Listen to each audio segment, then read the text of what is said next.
Hi everybody, I'm Amor Maximo and I'm just a random person trying to share how beautiful life is.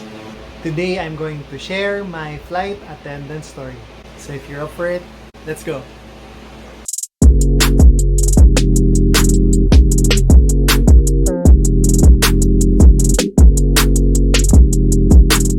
A few minutes ago, I just finished being a speaker in an event for PUP and iBus Academy, and I was able to share my flight attendant story together with other information. So I thought, sayang naman yung ligo ko, sayang naman yung bihis ko, bakit why not make a video about it? Since maraming din naman nag-ask. Wow, sa madami. Yeah, there are a couple of people that ask. A few videos ago, I shared my experience during my application for Qatar Airways. And this time, I'm going to share what happened during my application for Philippine Airlines, the company that I'm working for now.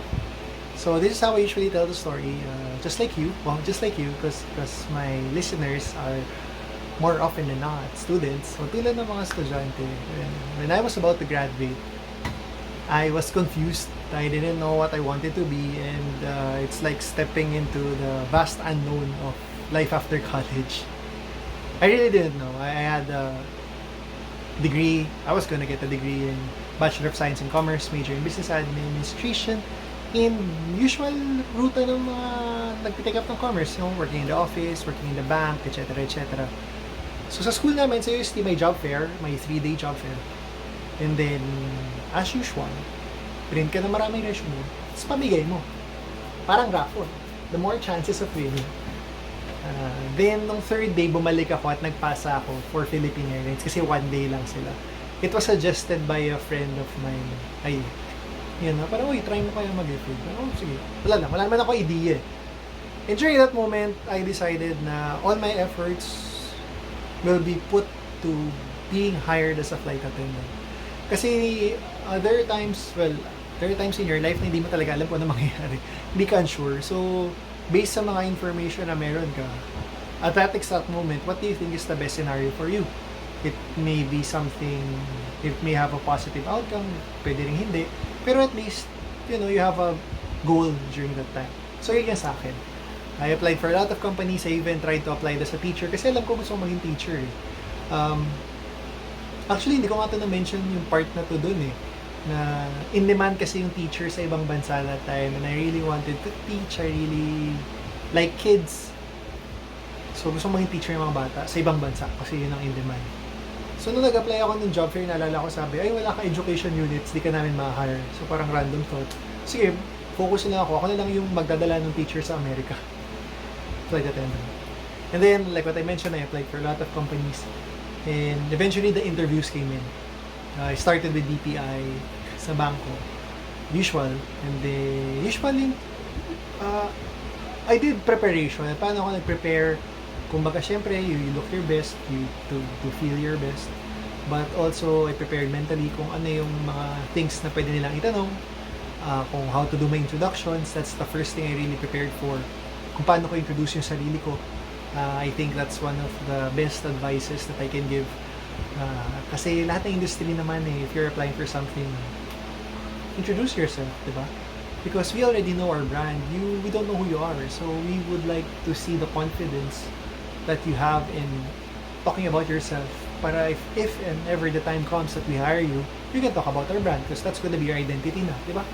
Kaya importante siya. Ayan, so that's what I practice pagdating sa DPI. Normal, gain confidence, parang syempre yung kaba, para lang, first time, sige, okay.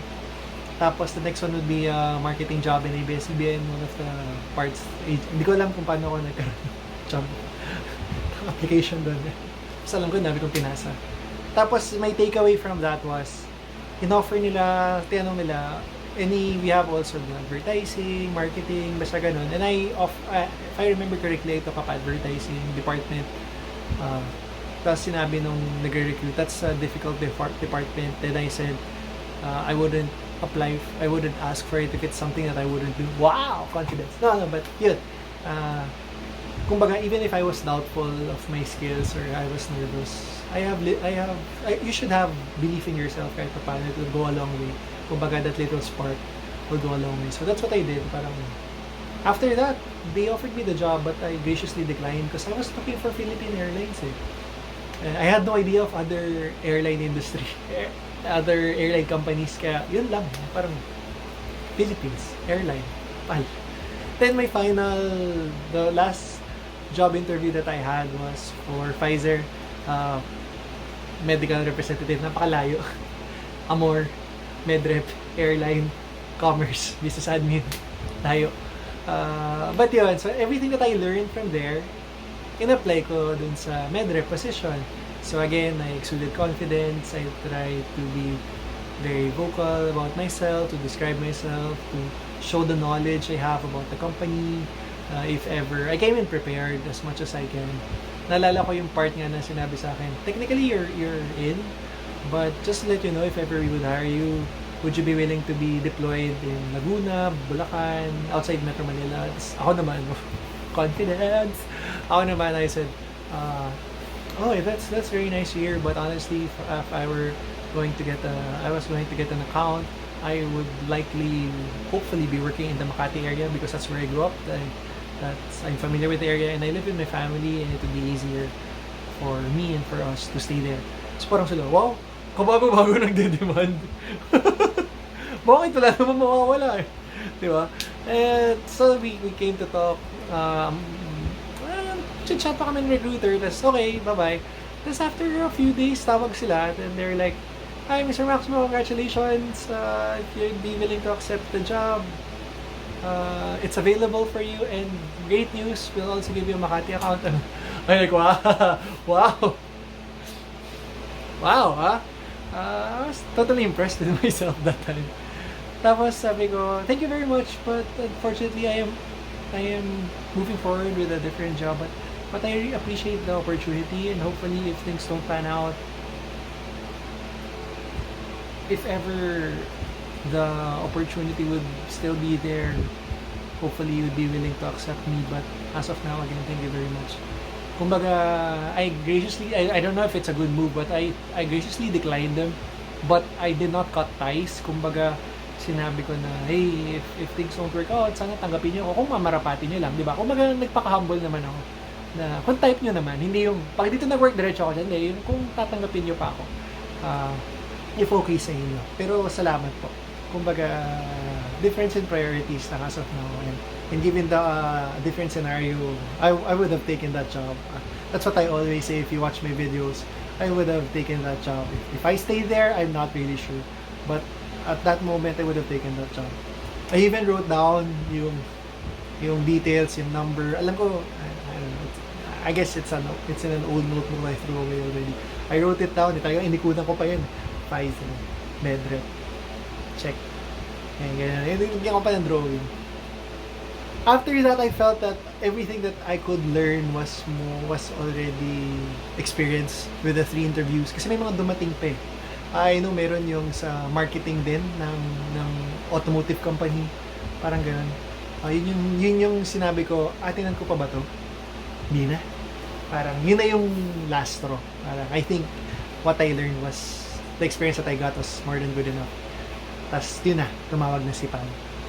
It was an office in Makati. It was near Aguirre, before they did their interviews there.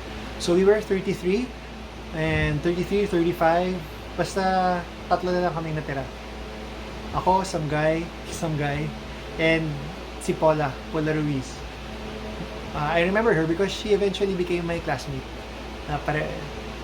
Wow, natanggap kami. It's a surprise. No, yan. Yung isa kasi, yung ate niya yata from PAL din, pero umalis for another airline kasi nagkwentuhan sila nung recruiter. Kilala niya yung ate. Umalis nang walang pasabi. Parang ganun. Chismis. Parang ganun. Tapos, I remember, it was, you're seated, parang classroom setting, pero nasa likod ang HR. And up to now, I think if it's not a pandemic and they would continuously hire, ganun pa rin yung setup eh. And then, you will sit there, they will call your name, you will stand up in front, and you will face everybody, and guess what? Introduce yourself, among many other questions. Yeah, I remember that. Ang natutunan ko was to always have the mindset that you are already being checked the moment you came in. Talagang pagpasok ko, I wasn't slouching, and I think that's very important up to now. It's one of the things that even other recruiters or other flight attendants mention if you listen to their advice sa hiring. Yun. Parang nandun na ako, hindi ako masyadong well, wala naman ako kilala, so wala naman cellphone doon, so wala ka naman talagang nakapo lang ako. Tapos I call this my customer service face. Kumbaga yung poker face ko na hindi poker face. It's the half smiling, half really parang lutang face. Muntanga face. Yeah, so para it would seem that even if I am not cold, I would like to believe that my face would look pleasing, or hindi ko kasi sure kung may resting bitch face. Ako kasi some of us, di ba, parang hindi mo naman sinasadya. So, bakit ka tatanggapin sa customer service? Yun yung inisip ko Kasi, ay grabe, mukha siya mas di siya approach mo, di ba ganun? So, yeah. And I remember a couple of people who spoke. Noong time na yun, hindi pa uso yung mga blazer. So, we were just wearing a necktie and long sleeves.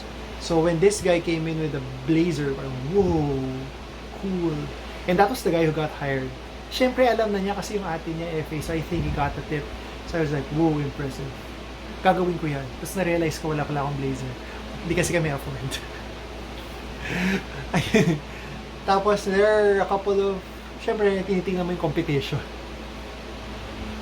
Tapos there was, I remember there were a couple of girls who looked like models. They were super tall. Pag kinikwento ko nga ito, kung kilala nyo, isang mala Christine Hermosa, like mestiza looking, and isang mala Ina Raimundo, morena looking. They were tall, pero how they carried themselves was different. Parang one was like super tamad tumayo, standing on one leg, and hi, I'm ganyan, like super chill, like yeah, like hindi nagdidikit yung upper teeth and lower teeth, and I have nothing against your twang, but the demeanor of how they spoke, it's kind of like lazy. So if you're a recruiter, and believe me, recruiters look at you like you are hired. They imagine you wearing the uniform.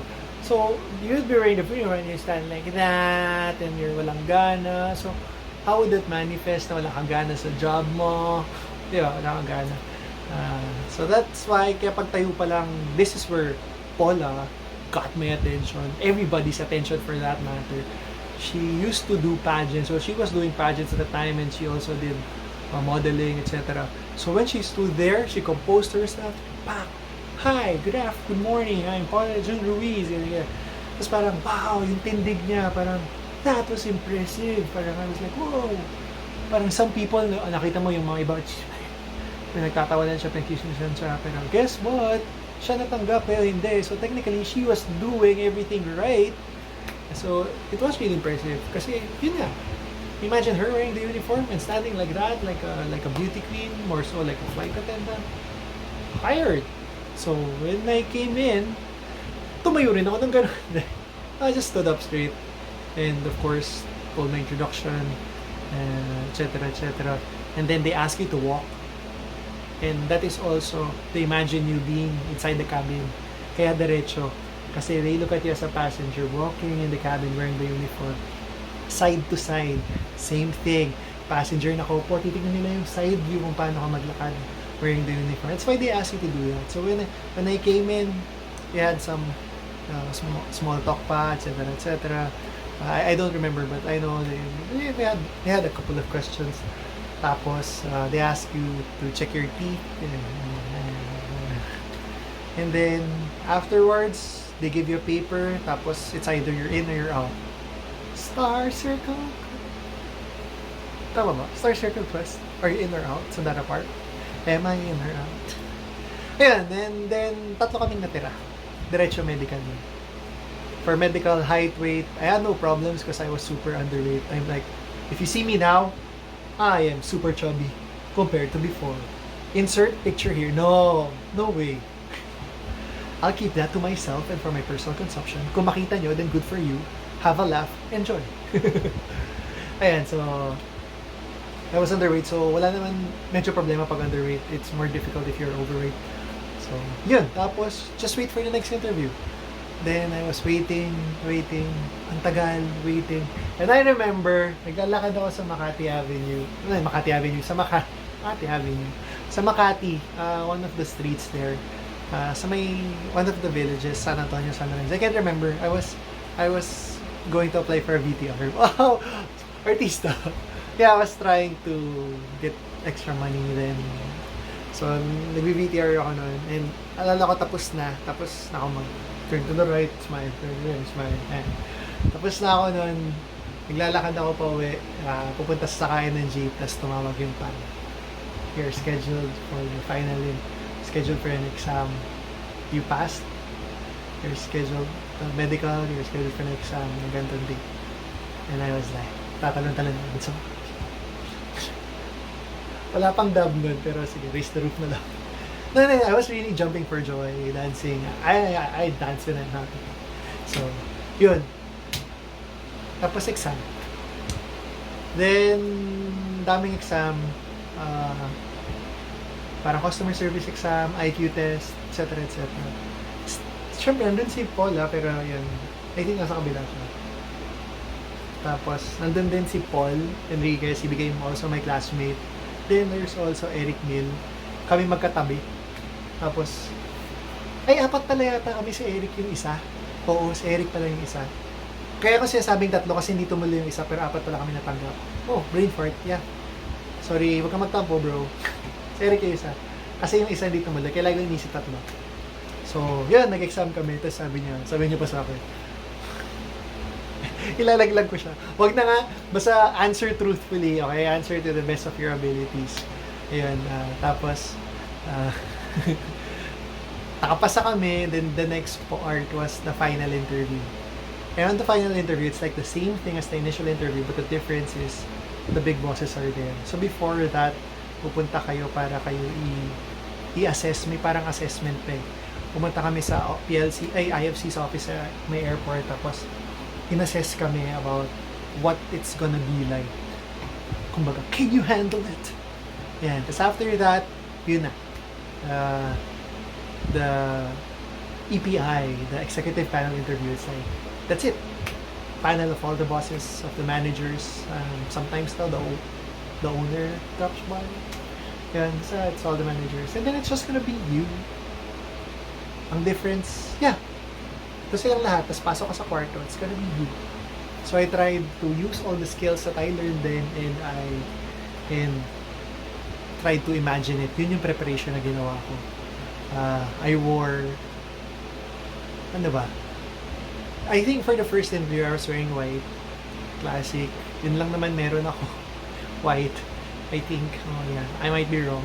Then for the next interview, I think, for the assessment, I was wearing blue. Tapos, nung ina-assess kami, sinabi sa akin ng manager, ikaw, mestizo ka, try to wear pink. Ganyan. So parang, okay, wear pink. Sabi ng manager, bilis ka usap. So pagdating ko doon, naka-hot pink ako kasi yun lang naman yung pink ko ng Muslims. Hot pink! Kasi yung legit, hot pink. Tapos yung necktie ko, candy necktie. Candy necktie na rin matabang necktie kasi uso nun, di ba, yung mga, hindi naman ganyan yung mamanat payat. Matabang ang necktie. Tapos may stripes. Tapos lahat ng shade ng pink, ganun. Kaya candy pink. Light, carnation, yun. Okay, so lahat kami kabado. Lahat kami worried. Tapos tinawag na ako. So that's one thing I learned. You go to the room with confidence. Hindi. Pasok. Smile. Close the door. Keep your eye on everybody. And check, syempre kung nasarado ang pinto. Go to my seat, but do not sit down. Wait until you are told to be seated. That's the thing. Then you may be seated. Thank you. Upo. Straight body. Yan. Tapos, usual introduction. Tapos, dito ko na-experience yung mga usual questions for when you're recruited. Introduce yourself. Why should we hire you? Why do you want to be a part of this company? How do you handle stress? Yan yung lagi natatanong. I see this in my talks. And the fifth one, random questions. Kasi may mga tanong na hindi mo kayang paghandaan. And I remember I answered all of those. I was just caught off guard with the last question. Sabi, everything's okay, you're great. Sige, parang okay na. Nakatayo na ako, aalis na ako, okay na, nakangiti na ako. Tapos biglang, if I remember correctly, si Sir Joey Oibareta, sabi na, oh, wait, Amor.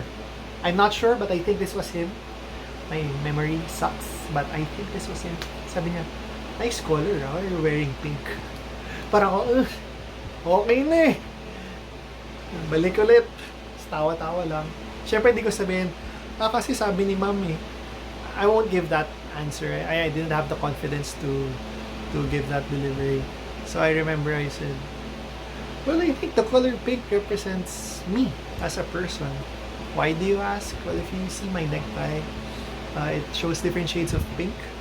And just like that, I have different aspects of my personality that I can showcase. You see hot pink, carnation pink, light pink, neon pink, just regular pink. And like what I said, just like me, I can be very enthusiastic when it comes to customer service, very happy, very lively. I can be serious. I just described the job description technically, and then ended it by saying I can adjust to whatever aspect of my personality the job would need. So just like the different shades of pink, it's just me who is very much willing to adjust. But for today, I am hot pink. I'm very happy and excited to be here. Smile. Gulat siya. That's it. Nagsasabi na itong batang to. But I guess it worked because I'm working for the airline, and guess what? It's September and it's officially my 14th year anniversary. We started September. Yung training started September. I think the interview started June or July. Then it's the process. Imagine kung gaano katagal doon. Tapos September start na kami training. September 29 if I'm not mistaken. So yun yung anniversary namin. Sakto, I'm just telling my FA story as it is, as I'm celebrating the month of my officially 14th year.